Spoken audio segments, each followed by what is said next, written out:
Will was born into a world of magic without any magical skills. Despite this, he decides to become the strongest magician by killing every monster in the dungeon with his sword.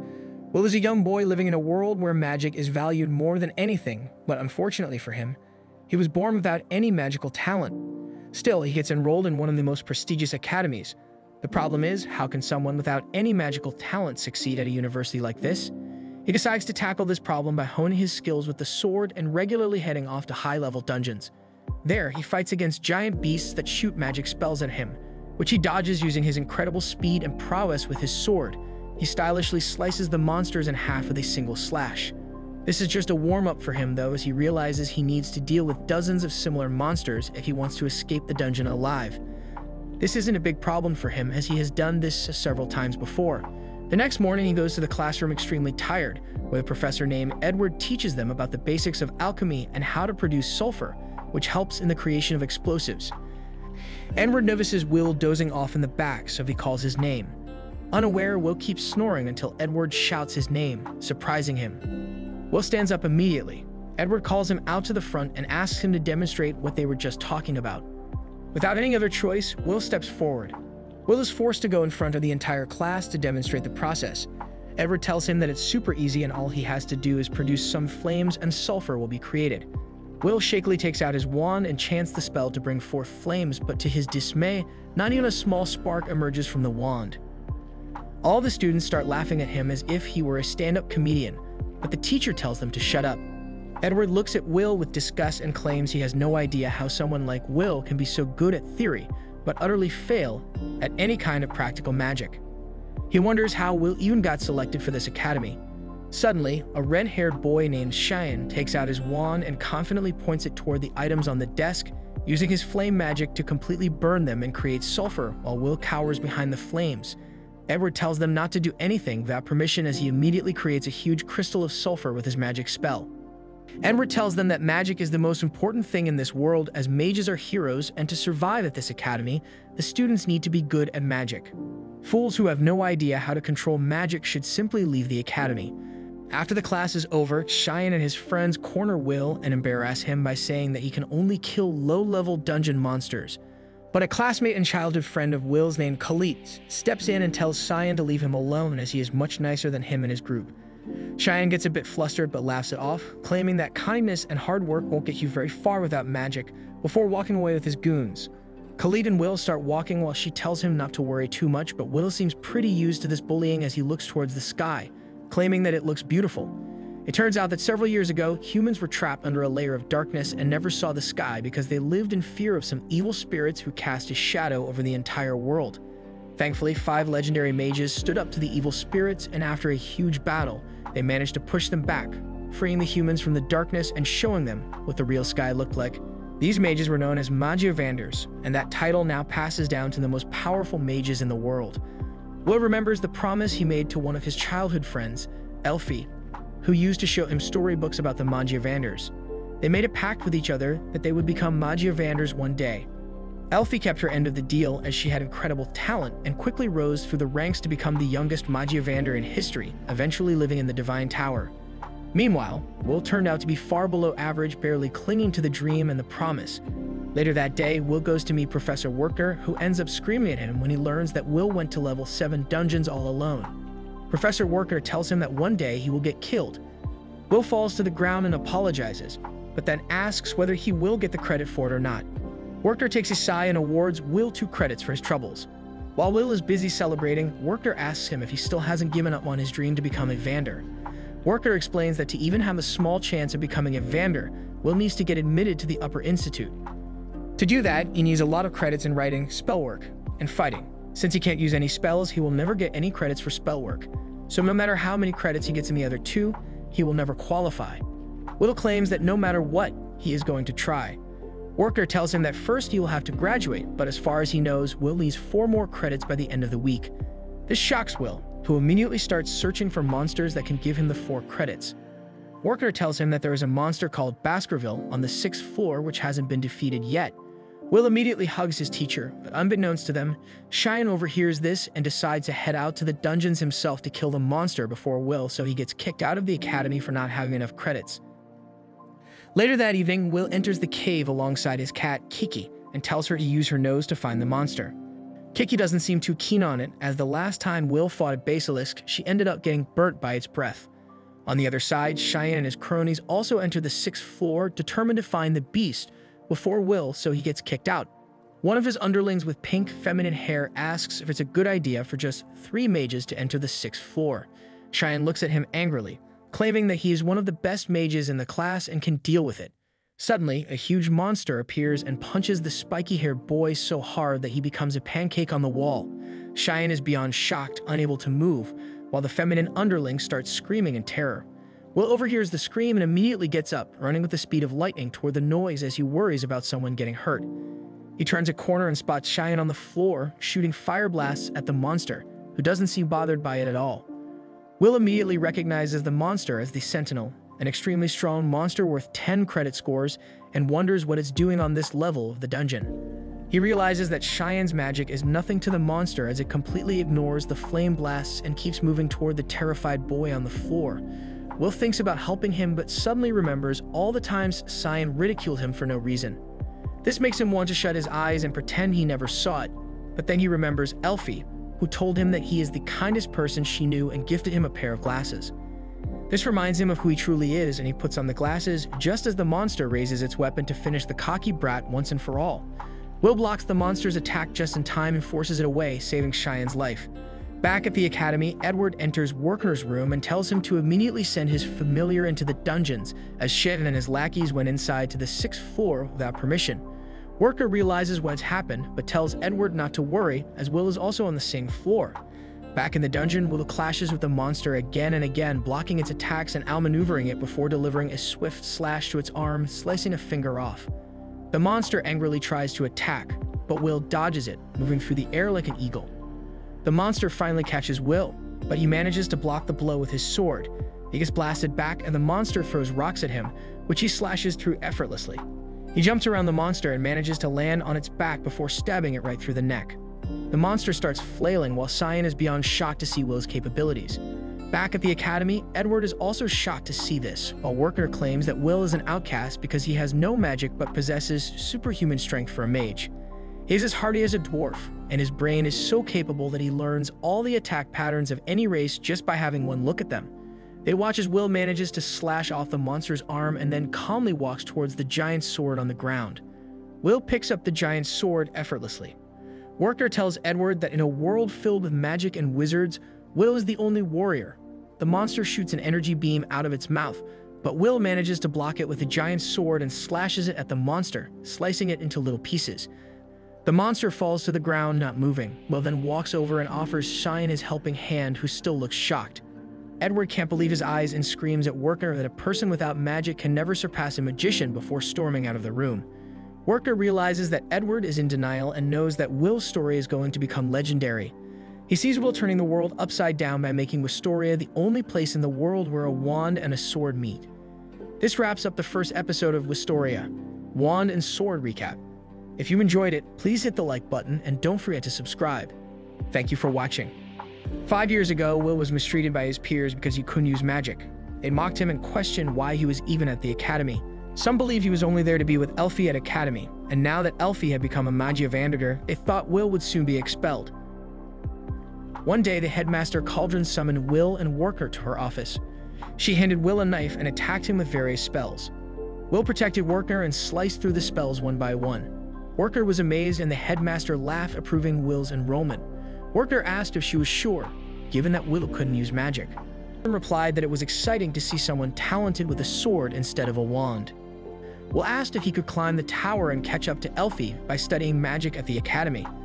The headmaster told him he would need to work hard and have a strong will. As Will and Worker left, the headmaster apologized to someone, acknowledging their fault for not looking after Will, and wondered what would happen next. The scene shifts to Professor Worker explaining to the class that climbing the tower means reaching the Upper Institute, which is the first step to becoming a Magicless. There are 2 ways to advance: inventing a new type of magic or earning 7,200 credits at the academy. Since few students can invent new magic, most focus on earning credits. However, Worker tells the class that they aren't even good enough to graduate yet, which is why he's giving them remedial lessons. After class, Will meets Kali outside.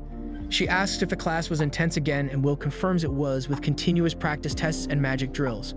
Khalid realizes that Professor Worker is strict, but Will mentions that Worker is kind for offering remedial lessons, as most professors wouldn't do that. Khalid agrees, noting that she can't imagine Professor Edward giving remedial lessons. They then encounter Cheyenne and his group. One of Cheyenne's followers tells a group of students that Cheyenne defeated an evil sentinel. The students are impressed, and the follower explains that he was knocked out by the monster, and when he woke up, Cheyenne had already defeated it. The students realize this will improve Cheyenne's evaluation. Cheyenne knows he didn't defeat the monster, but keeps it to himself. Cheyenne notices Will passing by and gets angry. He grabs Will by the collar and asks if he's messing with him. Will stays silent, and Khalid asks Cheyenne what he's doing. Cheyenne lets go of Will and leaves angrily. Khalid then asks Will if something happened between them, but Will says it's nothing major. The scene shifts to Professor Edward asking the headmaster to expel Will from the academy. The headmaster is surprised and asks why. Edward argues that Will doesn't belong at the academy because he's a warrior, not a mage, and wants to surpass mages using his sword. The headmaster reviews Will's report and notes that he consistently earns high scores and offers fascinating insights. She believes that even if Will can't become a Magiavander, he has potential to be an artificer or healer, and the academy aims to produce knowledgeable individuals. Edward acknowledges this, but insists that Will only wants to be a Magiavander, which is a problem. The headmaster agrees and tells Edward to test Will himself, leaving his fate in Edward's hands if he fails. Edward grins and the headmaster smiles. The scene then cuts to Khalid using her magic to open Will's locker, where he stores his books and his sword. Khalid asks if he's still slaying monsters in the dungeon, and Will says he is, but he can't use the sword on campus, and his roommate won't let him go if he returns to the dorms. Khalid remembers his roommate's name is Rusty and thinks they must be close, but Will says things are just normal between them. The scene shifts to the study hall where Will is reading about the Battle of Garzaranzo. He learns that the battle was caused by dwarves from another world who were unhappy with overwork. Khalid tells him he already learned this in class and asks why he's reading about it again. Will explains that he's trying to understand it more deeply, and Khalid remarks that his writing skills are already better than hers. Will insists he needs to try his best to get to the Upper Institute and feels he can relate to the dwarves' feelings. He declares that perseverance is more powerful than any magic, and Khalid wonders if Professor Worker told him this. Will confirms, and Khalid notices a strand of white hair on him, worrying that he's overworking himself. She tries to pluck it, but he refuses. Before she can insist, Professor Edward arrives and asks what's going on. Khalid says they are just studying, and Edward tells Will to come to the spell hall with him. The scene cuts to the spell hall where Edward says he will give Will remedial classes because he can't stand to see him fail at spell work. Will is suspicious, and Edward suddenly attacks him with a warning shot. Edward tells Will that his task is to land an attack on him, and he can't refuse. If Will succeeds, he will earn 5 credits. If he fails, he will be expelled. Edward prepares to attack, taunting that someone without talent like Will shouldn't even look upon Magiavanders. The scene then shifts to Worker entering the headmaster's office. He asks why she summoned him, and she explains that he should be aware of what's happening to Will. She shows him Will fighting Edward, which worries Worker. The headmaster tells him that Edward is testing Will and forbids Worker from intervening. The headmaster explains that she granted Edward's request to test Will just as she granted Worker's request to look after him. Edward wants to see if Will has what it takes to be a Magiavander. Worker thinks letting Edward test Will is too harsh, as Edward nearly became a Magiavander but failed at the end. He still made it to the top of the tower as an ascendant. Edward starts attacking Will, who manages to dodge but struggles against Edward's low-level but powerful spells. Will tries to kick Edward but can't get past the barrier Edward has erected. Edward lands a hit, but Will remains conscious, realizing that Edward is casting too quickly and without incantations, leaving no openings in his defense. Will's cat, Kiki, is also slightly injured and leaves the spell hall. Edward tells Will he's only been using 2 spells, one to attack and one for defense. He explains that mastering one spell can be as effective as mastering 1,000 if used well. Edward then multicasts his attack spell, hitting Will with a barrage of spells. Will survives and realizes the power of a first-class mage, desperately wishing he had his sword. Meanwhile, in the locker room, Khalid hopes Will is okay with Professor Edward, worried he might be torturing him. She gets embarrassed thinking about Will screaming and then sees an injured Kiki. Concerned, Khalid follows Kiki, who points to Will's locker. Realizing something might have happened to Will, Khalid opens the locker to get his sword. Back at the spell hall, Edward tells Will that the Magiavanders are the pinnacle of magic, and if Will can't surpass him, he has no hope of becoming one. Edward then shares that in the Battle of Garzaranzo, the foolish dwarves revolted with an army of 10,000, but a single mage stopped them.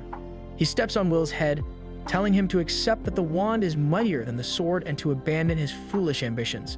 This doesn't deter Will, who declares that he still wants to become a Magicless. He removes Edward's foot and gets up, surprising Edward, who asks if he has a noble cause. Will, with determination, says he wants to be with the girl he loves, Elfie, and keep his promise to her. Edward is stunned that Will strives for such a reason, but Will insists it's enough for him to give his all, aiming to see the sunset from the top of the tower with Elfie one day. Khalid hands Will his sword, and he prepares to show Edward his abilities.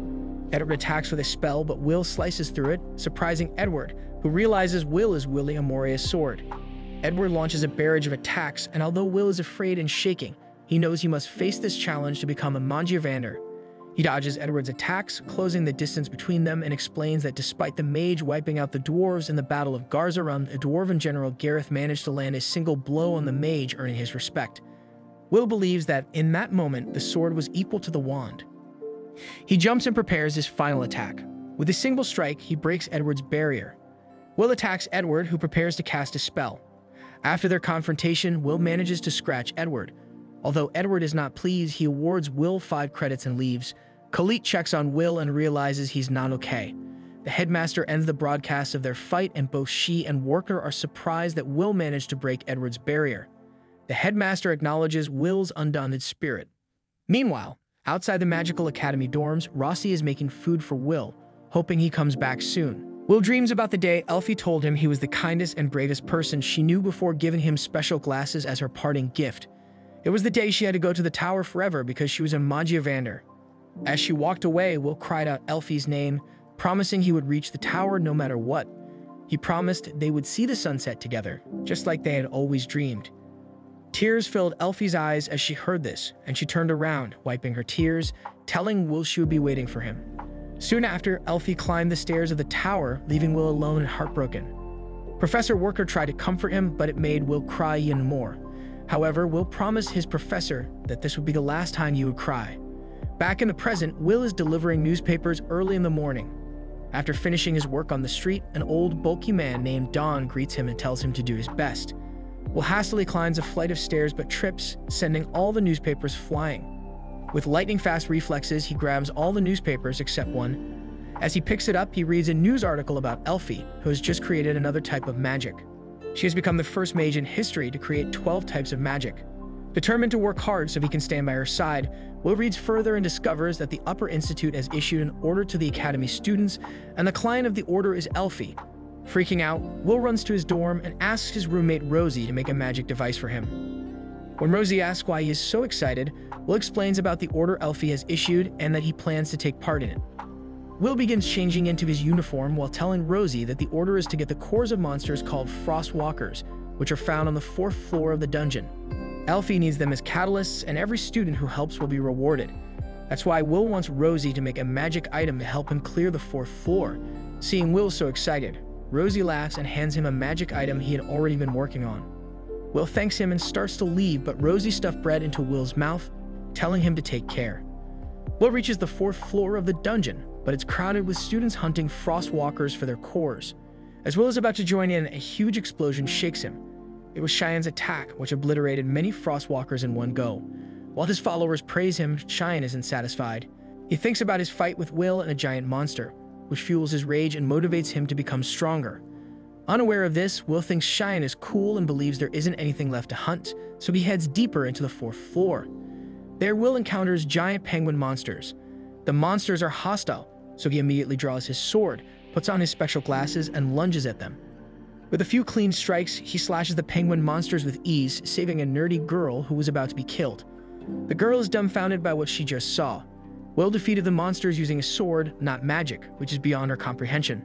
Will approaches the girl he saved, and she thanks him for saving her life. She introduces herself as Iris, a 4th-year student at the academy. Meanwhile, Worker is giving a lecture about the importance of creating new spells. He explains that inventing a new type of magic can make a mage famous, as the new spells are named after their creators. The students gossip about how difficult this is, with only the top 0.1% managing to do it. A student named Rose asks if Elfie, who has created 12 new types of magic, is really that good. Worker confirms that she is incredibly talented, calling her one of the greatest mages in history.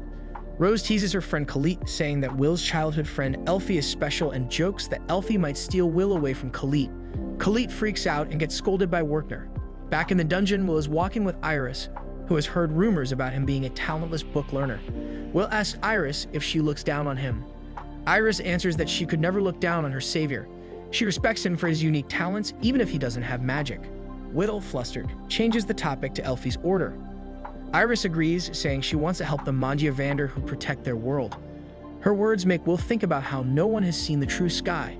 The enormous magic power of the 5 Magicless creates a false sky that hides their world from invaders, acting as a great barrier to keep them safe. According to history, when the fake sky falls, darkness will cover the world again and chaos will follow. This is why the students aren't just trying to impress the Magicless. They want to prevent the sky from falling. Will is snapped out of his thoughts when Iris tells him she has met Elfie before. She recounts how she was once in trouble in the dungeon, surrounded by nefarious monsters and expecting to die, when suddenly all the monsters were frozen. She turned to see Elfie looking like a goddess in the sunlight who helped her up gently. Ever since then, Iris has admired Elfie. While Iris is talking, Keiki gets Will's attention and leads him to a curious patch on the ground. Iris asks what he's doing and Will shows her an ice fragment left behind by the Frost Walkers. This fragment is really big, indicating that a powerful Frost Walker is nearby. Will starts walking towards a cave in front of them. Iris, puzzled, asks how he is so sure, as she couldn't find any trace of the Frost Walkers using her search magic. Will explains that magic is great, but it's not absolute, especially in the dungeon. He adds that besides his belief, he also has knowledge and experience. Iris doesn't fully understand, but Will is on high alert because he knows what might happen next. A giant Frost Walker had been hiding on the ceiling and pounces at the unguarded Iris. Will had anticipated this and quickly moves, taking Iris to safety as the monster hits the ground. Iris recognizes the creature as a Frost Rex, the highest evolved form of a Frost Walker with dozens of eyes. The Frost Rex roars loudly, and Iris recalls that it is worth 6 credits, making it very dangerous. The monster charges an ice beam and fires it, but Will jumps out of the way as sharp ice spikes cover the ground. Will leaves Iris in a safe spot and heads to fight the monster. She warns him that physical attacks won't work on a Frost Rex, which can even freeze sturdy dwarves with a touch. Will, putting on the magic tool made by Rosie, reassures her that he has defeated the monster many times before. He charges towards the Frost Rex, dodging its ice beam by jumping. Will lands behind the Frost Rex and slides underneath it, avoiding its attacks. The monster, unable to find him, begins shooting ice beams indiscriminately, forcing Iris and Kiki to run away. Will encircles the monster while it is distracted. He throws the magic tool, which attaches to the monster's side with a hook. Will then slides under the monster, tightening a strong rope around it that cracks its skin. He keeps coiling the rope around the monster, completely restraining it. The furious monster attacks recklessly. Once Will has laid out the framework for his final attack, he stands in front of the monster. It uses a cold breath that begins freezing Will's skin, but he knows his plan is almost done. The Frost Rex is weak to fire and explosions, so Will creates friction on the magic tool in his hand, sending a swift flame down the rope to the magic tool, which is a powerful bomb. The magic tool explodes, shattering the giant monster into bits. As the smoke and steam settle, Will retrieves the magic tool Rosie made for him and collects the ice core of the fallen monster. Iris, who had been watching, shows a change in her expression. She wasn't the naive girl she pretended to be, but an agent for someone higher up. She realizes that Will is much stronger than she had heard and wonders how to report this to her superiors. When Will suggests they head back, Iris resumes her act and goes with him. Later, Iris reaches the White Tower and goes to the top room where 4 of the 5 Magicvanders are seated on their thrones. They are looking for skilled people to help their world prepare for the day the sky falls, and Iris works for them. She reports that she saw great talent in the Magicless boy named Will and recommends he be allowed into the tower. 2 of the Magicvanders are opposed to this, but the white-haired Tsue is interested, while Elfie just smiles to herself. Tsue is willing to let anyone skilled stand by his side, even if it's a dwarf. However, the elf girl Elner is not happy because elves see dwarves as barbarians. The redhead Carriot stops them from fighting and suggests they wait to see Will's performance at the upcoming Grand Festival before making a decision. Everyone agrees and leaves except for Elfie. It turns out Elfie had sent Iris to watch over Will.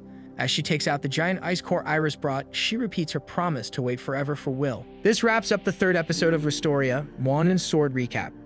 If you enjoyed it, please hit the like button and don't forget to subscribe. Thank you for watching.